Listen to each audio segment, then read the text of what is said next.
बिस्मिल्लाहिर्रहमानिर्रहीम। अस्सलाम वालेकुम। ये कैसी हैं आप? उम्मीद है इंशाल्लाह ठीक होंगी।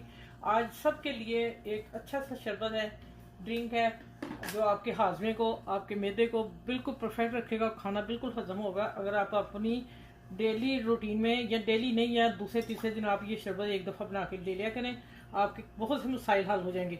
एक मुट्ठी मैंने पुदीना लिया है, 4-6 टहनियाँ लगा लें, या बस आप देख लें कितना है। ठीक है। अब आ जाते हैं लेमन जूस टेबल स्पून भर के। ये मैं 2 गिलास छोटे बना रही हूँ, 1 गिलास बड़ा बना रही हूँ, फुल साइज।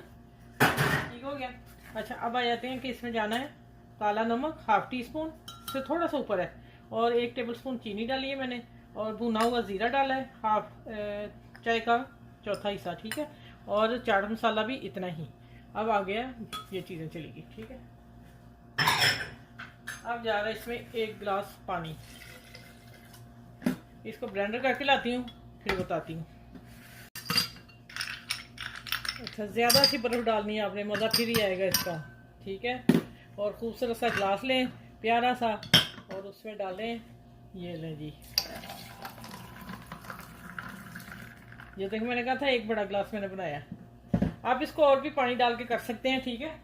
और पतला कर लें, और मज़ेदार ड्रिंक आज का, जो हमारे हाजमे के लिए, हमारे पेट के लिए, और इससे आपको कब्ज़ का भी शिकायत जो जिन लोगों को, वो भी ख़त्म हो जाएगी इंशाल्लाह। चलिए अब मैं पी के दिखाती हूँ। अच्छा देखिए, अब मैं पी के दिखा रही हूँ आपको, वाकई ही बहुत टेस्टी बना।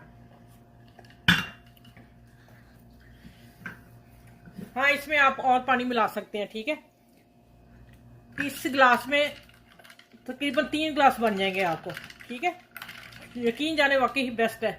चलिए, अपना बहुत सा ख्याल रखिएगा, इसको सबके साथ शेयर कीजिएगा। आसान सी सस्ती सी रेसिपी है, जो आपके किचन में हर वक्त आपकी फ्रिज में चीज़ें मौजूद होती हैं। अल्लाह हाफिज़।